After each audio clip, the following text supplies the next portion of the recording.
Shalom, selamat pagi. Puji Tuhan. Bapak Ibu yang dikasihi Tuhan, kita mengucap syukur karena kasih-Nya. Pada pagi hari ini kita dapat berkumpul kembali untuk mendengarkan kebenaran firman Tuhan. Bapak Ibu yang dikasihi Tuhan, mari kita baca kebenaran firman Tuhan yang terambil dari kitab Ibrani. Ibrani pasal yang ke-11 ayat 7 dan 8. Ibrani 11 ayat 7 dan 8 saya akan bacakan buat kita semua Bapak Ibu yang dikasihi Tuhan. Demikian firman Tuhan. Karena iman, maka Nuh dengan petunjuk Allah tentang sesuatu yang belum kelihatan, dengan taat mempersiapkan bahtera untuk menyelamatkan keluarganya. Dan karena iman itu ia menghukum dunia, dan ia ditentukan untuk menerima kebenaran sesuai dengan imannya. Karena iman Abraham taat ketika ia dipanggil untuk berangkat ke negeri yang akan diterimanya menjadi milik pusakanya, lalu ia berangkat dengan tidak mengetahui tempat yang ia tuju. Bapak Ibu Saudara yang dikasihi Tuhan, ini menarik sekali. Ya, tema khotbah kita pada pagi hari ini adalah ketaatan total terhadap firman Tuhan. Ketaatan. Bapak Ibu dikasihi Tuhan, taat. Apa artinya taat? Taat itu artinya tunduk sepenuhnya. Tunduk sepenuhnya kepada apa? Terhadap firman Tuhan. Bapak Ibu yang dikasihi Tuhan, ada firman Tuhan, ada hati nurani, ada juga perkataan orang, gitu kan? Dan ada yang terakhir, ada juga perkataan si jahat. Nah, sekarang pertanyaannya adalah kita berada pada posisi harus mengambil keputusan dan komitmen. Apakah kita taat kepada Tuhan atau firman Tuhan, ataukah kita mau mendengarkan orang lain, ataukah kita mau mendengarkan suara hati nurani kita saja, ataukah bahkan bisa saja itu ternyata bukan dari Tuhan tetapi sebaliknya itu berasal dari si jahat, Bapak Ibu. Saya yakin dan percaya anak Tuhan, orang-orang percaya, orang yang sudah dilahir barukan, ditebus oleh Allah, dilahir barukan oleh Roh Kudus, maka harus mengambil komitmen untuk taat total terhadap firman Tuhan. Amin. Yes, Bapak Ibu. Karena kita dilahirkan oleh Allah, dan Allah itu adalah Bapa kita. Yesus Kristus adalah Bapa kita. Yesus Kristus adalah Bapa kita. Ini sebagai suatu perumpamaan saja. Seperti kita berada di rumah. Bapa kita di rumah menginginkan kita untuk taat, untuk tunduk pada otoritas Bapa. Kenapa Bapak Ibu dikasih Tuhan? Karena tunduk pada otoritas Bapa itu berarti kita menyerahkan hidup kita dipimpin oleh Bapa kita. Bapa kita yakin dan percaya, kita yakin dan percaya bahwa orang tua Bapa kita itu pasti merancangkan, merindukan yang terbaik bagi kita, anak-anaknya Bapak Ibu.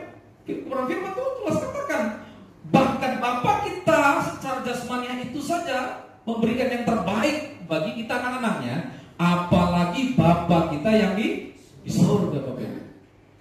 Namun sering sekali memang terkadang ya kita anak Tuhan juga kadang-kadang ada celah lengah. Nah, disinilah kita harus antisipasi Bapak Ibu. Bagaimana cara antisipasi? Cara antisipasi adalah senantiasa hati kita melekat kepada Tuhan. Bapak Ibu dikasih Tuhan, ada beberapa hal yang membuat seseorang itu tidak taat pada firman Tuhan. Yang pertama saya catat di sini adalah di dalam 2 Korintus 4 ayat 4. Di sana dikatakan dibutakan oleh ilah zaman. Wah.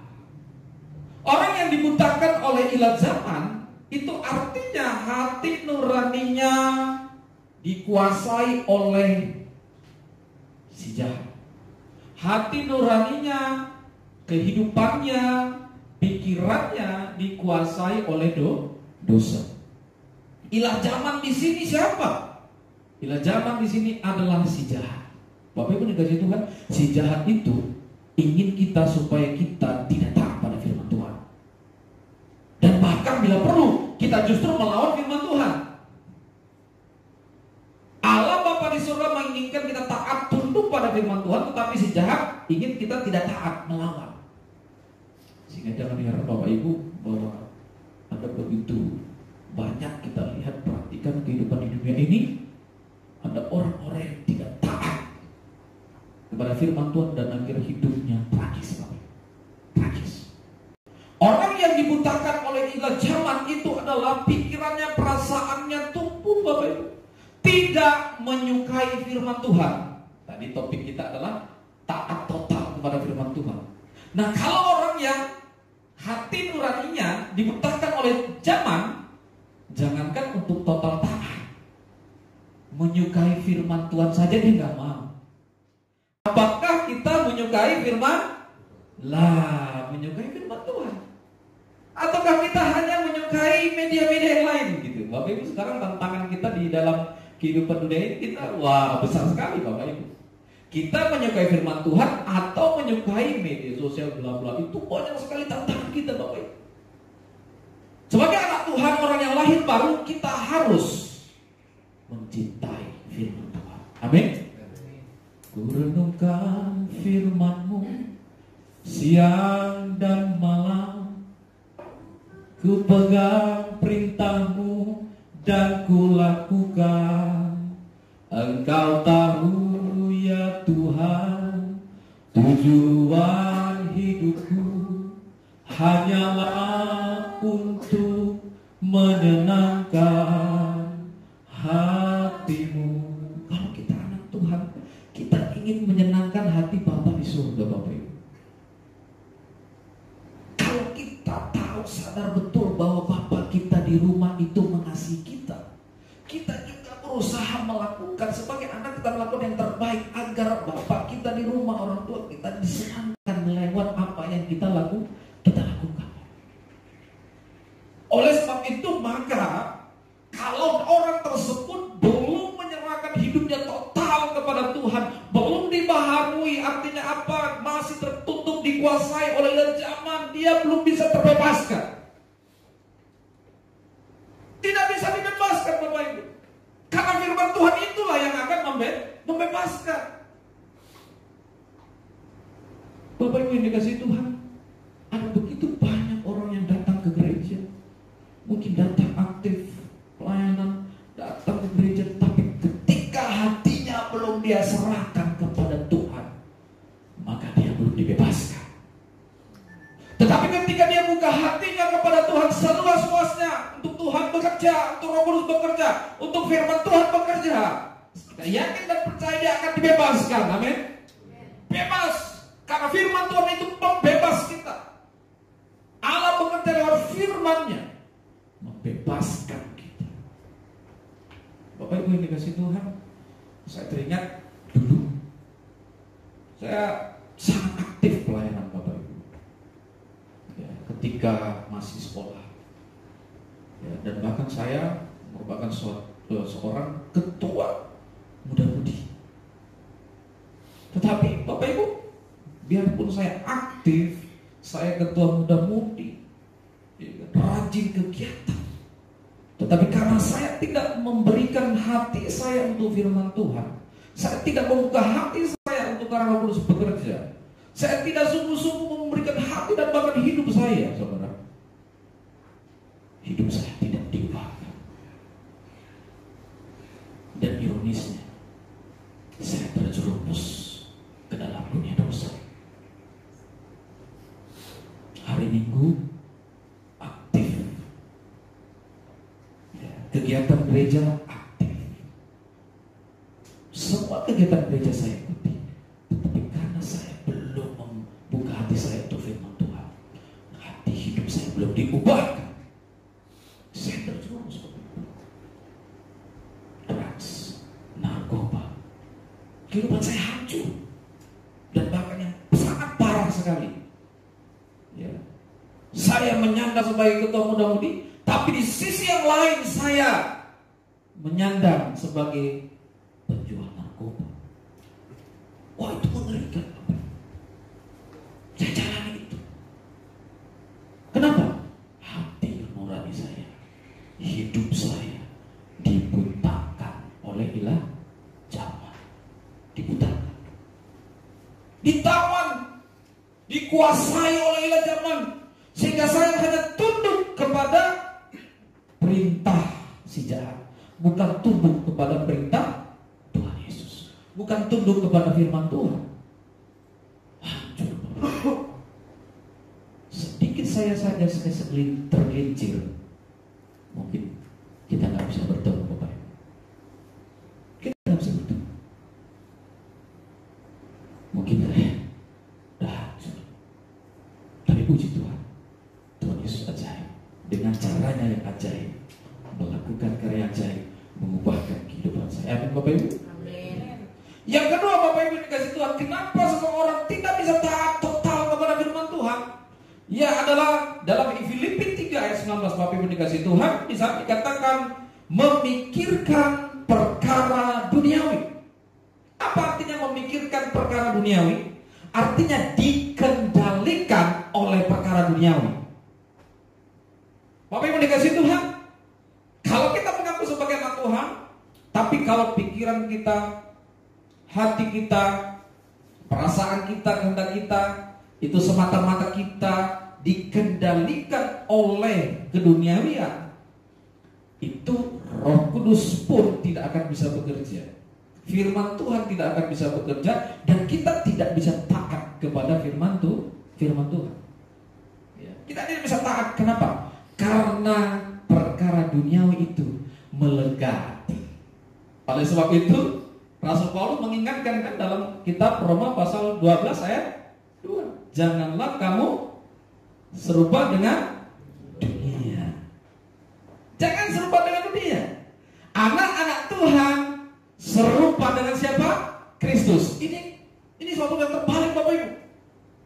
Serupa dengan dunia, tapi di satu sisi yang lain adalah karya Tuhan Allah serupa dengan Kristus. Ini tarik menarik, Bapak Ibu. Tarik menarik. Tetapi kalau kita berseru total kepada Tuhan, maka kita hari lepas hari Roh Kudus berkarya, dan firman Tuhan itu bekerja dalam hati kita, sebagaimana dalam kitab Injil Yohanes 15 katakan, firman itu akan membersihkan hidupmu. Amin, Bapak Ibu. Amin. Firman Tuhan itu membersihkan hidup kita. Memang tidak secara cepat, Bapak Ibu, tetapi perlahan secara progresif, hari lepas hari, maka kita semakin hari diubahkan. Serupa dengan siapa? Serupa dengan Yesus Kristus, yaitu Tuhan kita. Bapak Ibu dikasih Tuhan, ini dia tantangan kita, Bapak Ibu. Dunia ini mencoba berusaha untuk menggoda kita. Tetapi sebagai anak Tuhan, firman Tuhan itu harus menjadi yang prioritas. Nah, Bapak Ibu dikasih Tuhan, kita mau pelajari di sini bagaimana tokoh-tokoh Alkitab yang tadi kita sudah baca dalam kitab Ibrani, yaitu ada dua tokoh yang kita lihat di sana, yaitu Nuh dan Abraham. Bapak Ibu dikasih Tuhan, ini luar biasa sekali. Firman Tuhan datang kepada Nuh. Nuh, aku akan menghabiskan bumi ini dan beserta segala apa yang ada di dalamnya dan isinya. Tetapi puji Tuhan, Bapak Ibu dikasih Tuhan, Nuh adalah apa? Orang yang berkenan di hadapan Tuhan. Nuh adalah orang yang berkenan di hadapan Tuhan, sehingga apa, Bapak Ibu saudara dikasih Tuhan? Firman Tuhan kepada Nuh katakan, engkau akan selamat melalui apa? Buatlah bahtera. Buat bahtera, Bapak Ibu. Memang ini sesuatu yang menarik. Kenapa? Karena di tengah-tengah Nuh ada begitu banyak orang yang fasik, orang yang tidak bergaul dengan Tuhan. Tapi Nuh membangun bahtera. Itu bisa saja menjadi sesuatu yang olok-olok bagi orang.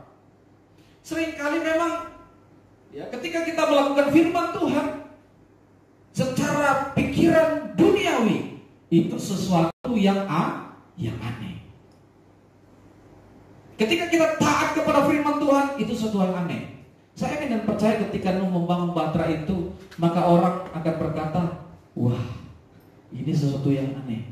Dan mungkin orang bilang, Nuh ini sudah gila, membangun batra di atas bukit. Ini mungkin Nuh ini sudah gila. Ini sesuatu yang aneh sekali. Orang-orang mungkin tertawa kepada Nuh. Tapi lihatlah, meskipun orang mengetahui Nuh, tetapi Nuh tetap taat kepada kebenaran firman Tuhan. Nuh taat kepada firman Tuhan. Nuh tidak taat kepada pikirannya sendiri. Tidak.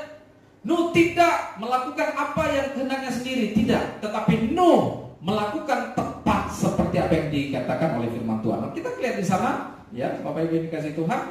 Karena iman Nuh dengan petunjuk Allah tentang sesuatu yang belum kelihatan. Perhatikan kata dengan petunjuk Allah. Bapak Ibu dikasih Tuhan, bagaimana caranya agar kita taat kepada firman Tuhan? Maka kita harus sesuai dengan petunjuk Allah. Bukan sesuai dengan petunjuk apa yang kita anggap benar, bukan Bapak Ibu. Atau bukan apa yang mayoritas orang anggap benar, bukan. Tetapi menurut petunjuk Allah. Karena Allah yang berkata, maka apapun yang dikatakan orang, kita harus tetap memilih perkataan Tuhan, bukan perkataan manusia. Kita harus memilih perkataan Tuhan. Resikonya ya ada. Nuh mungkin dianggap orang bodoh, Nuh mungkin dianggap orang gila, Nuh mungkin dianggap orang melakukan sesuatu hal yang di luar dari kewajaran. Tetapi karena ketaatan, karena iman, maka Nuh tetap juga melakukan apa yang diperintahkan oleh Tuhan. Dia tetap lakukan. Saya teringat ketika saya memulai pelayanan STT, Bapak Ibu dikasih Tuhan. Ya, ketika saya memulai pelayanan STT, ya, merintis STT yang ada di Jakarta Barat, itu juga merupakan sesuatu yang sepertinya hal yang aneh bagi banyak orang. Tetapi karena itu adalah merupakan konfirmasi dari Tuhan, dan saya juga merenungkan dalam hati saya, merenungkannya, berdoa juga kepada Tuhan, bertanya kepada Tuhan, apakah benar ini berasal daripada Tuhan? Karena saya juga takut kalau itu bukan berasal daripada Tuhan. Saya juga takut kalau itu hanya suara hati nurani, atau hanyalah karena saya melihat orang. Saya berdoa kepada Tuhan, saya berdoa, Tuhan, jika memang benar bahwa Engkau mempercayakan hamba-Mu untuk merintis ladang pelayanan, saya sebut ladang pelayanan Bapak Ibu, ya, karena STT Sekolah Tinggi Teologi juga merupakan ladang pelayanan, membentuk para hamba-hamba Tuhan yang akan kelak bekerja di dalam Tuhan. Saya berdoa, Tuhan, apabila ini benar berasal daripada Tuhan, nyatakan terus Tuhan. Tapi jika tidak benar berasal daripada Tuhan, kiranya Tuhan menyahkan dari mimpi ini dan dari pikiran hamba-Mu, dan kiranya itu selesai dan tidak akan ada lagi hamba-Mu akan mengingat itu. Tapi apa yang terjadi Bapak Ibu? Itu tadi mimpi yang pertama. Tidak lama kemudian mimpi kedua datang lagi. Apa mimpinya? Mimpinya adalah saya memiliki rumah yang sangat besar. Rumah saya sangat besar sekali, dan di dalam rumah saya itu banyak kamar. Banyak sekali kamar, dan ada aulanya gitu ya. Dan di aula itu banyak sekali anak-anak kecil yang bermain-main. Banyak, ramai sekali.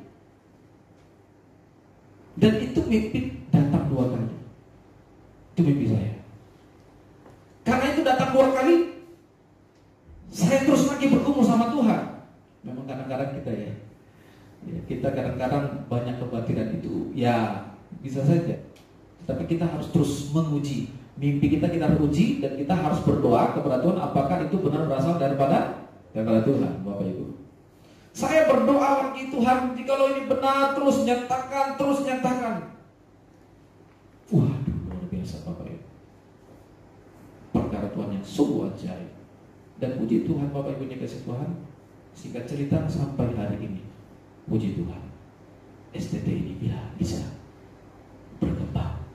Dan hampir lebih 100 anak-anak muda-mudi yang kita bentuk sebagai hamba Tuhan. Amin.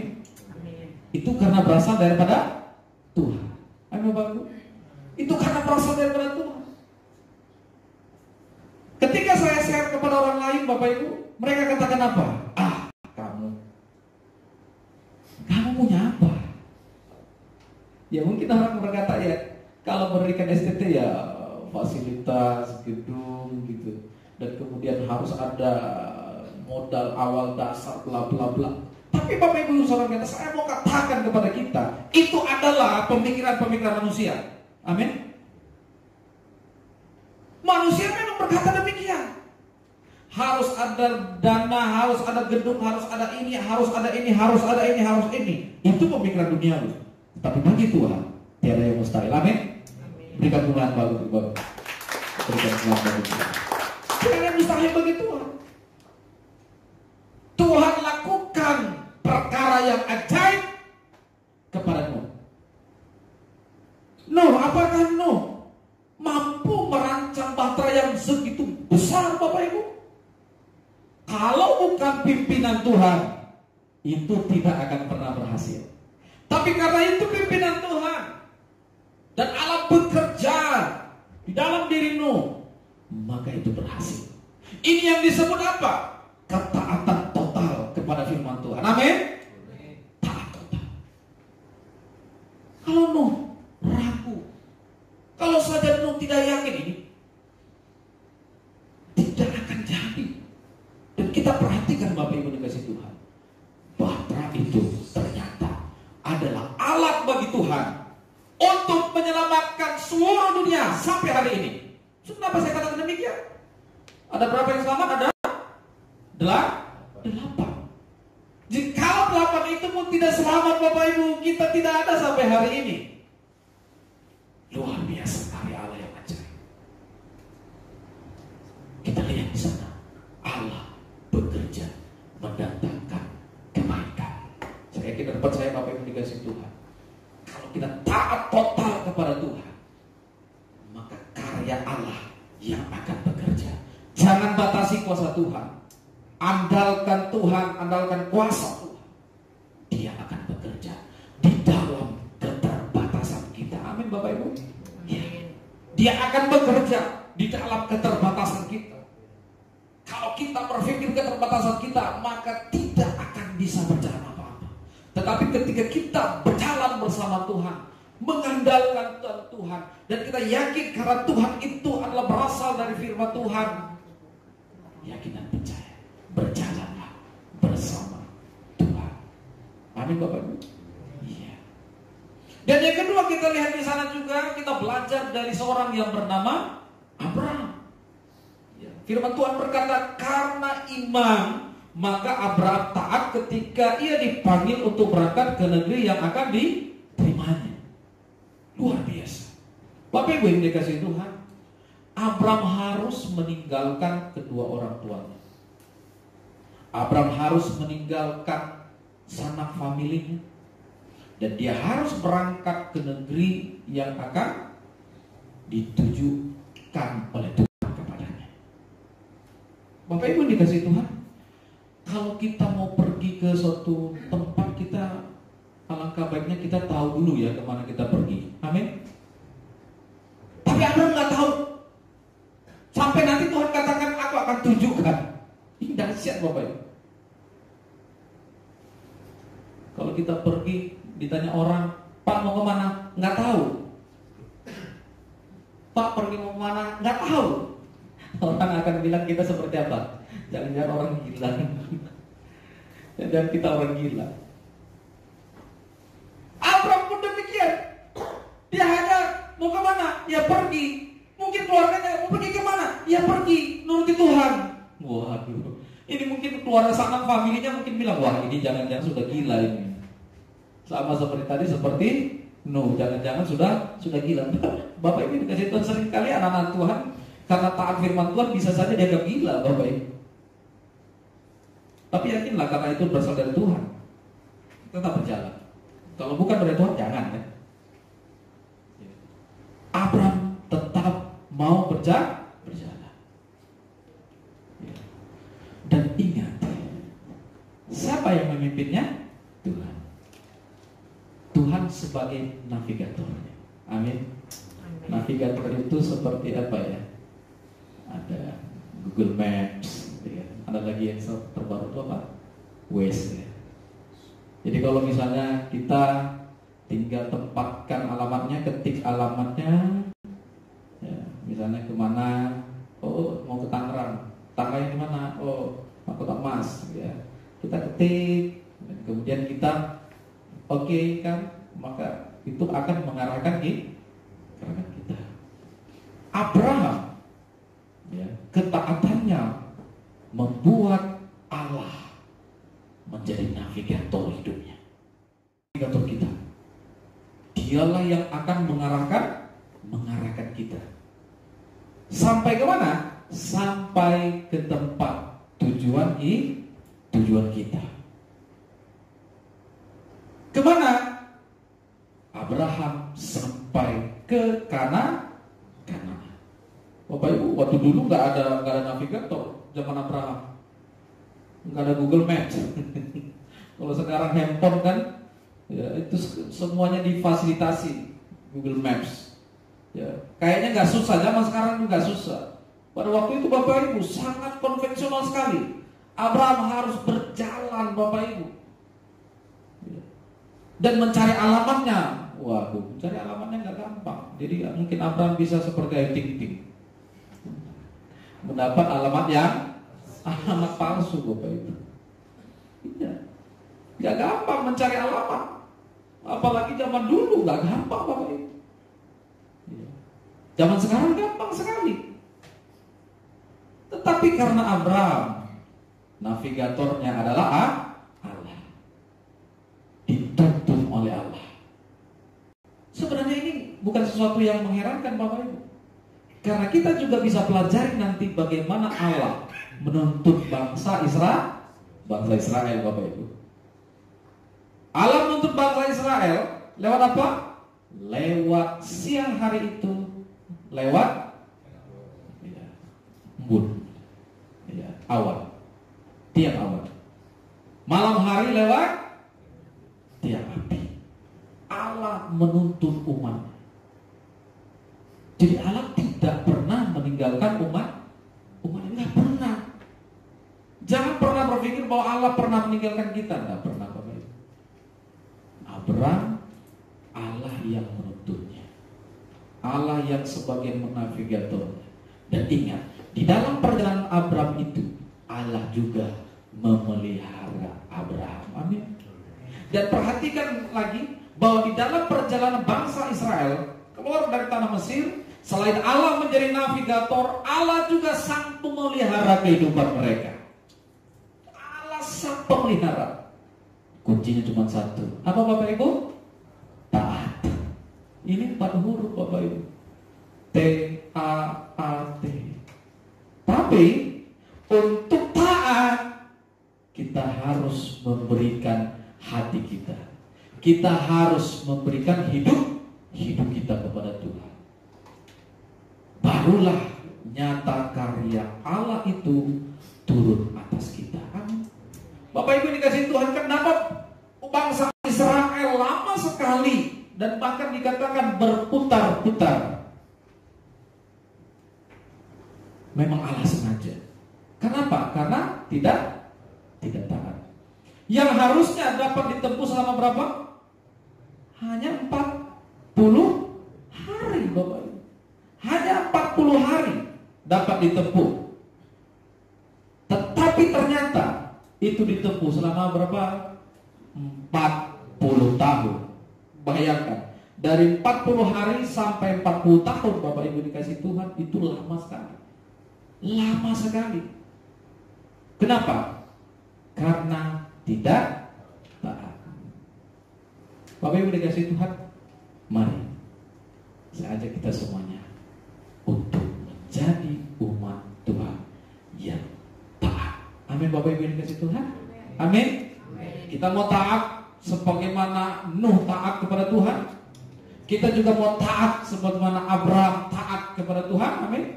Iya, yakin dan percaya bahwa anak Tuhan yang berserah total kepada Tuhan, yakin dan percaya Tuhan yang menuntut kita. Tunduklah sepenuhnya kepada Tuhan, maka karya Tuhan akan kita lihat, perkara-perkaranya yang ajaib sungguh kita rasakan. Amin Bapak Ibu. Kiranya Tuhan Yesus memberkati kita semuanya di dalam kehidupan kita, di dalam rumah tangga kita, di dalam pelayanan kita, di dalam pekerjaan kita, di dalam kesehatan kita. Karena kita taat total kepada Tuhan dan sungguh-sungguh berserah total, tunduk total kepada Tuhan, yakin dan percaya penyertaannya yang ajaib turun atas kita semua. Amin Bapak Ibu dikasih Tuhan.